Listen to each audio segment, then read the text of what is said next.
Mula po sa Tanza, Felipe Calderon po, ama ng konstitusyon ng Malolos. Florentino Hoya po, naglipat ng pangalang Tanza mula sa Santa Cruz de Malabon sa Bisang Legislative Act 2390. Esteban de Ocampo, kilalang profesor at bihasa sa kasaysayan na nagmula sa Amaya, Tanza. Senador po at makilang beses na naupo na kinatawan ng Cavite sa Kongreso, Justiniano Montano po mula sa Tanza. Ako si Antero Soriano, abogadong tiga Tanza, naging senador, congressman at gobernador. Ako si Mars Ravelo mula sa Tanza. Lumikha ako ng Darna, Captain Barbell at iba pa.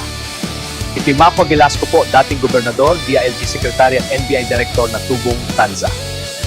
Ako si Josefino Sinizal, aktor at kompositor na nasa likod ng himig ng kantang Ang Pasko ay Sumapit.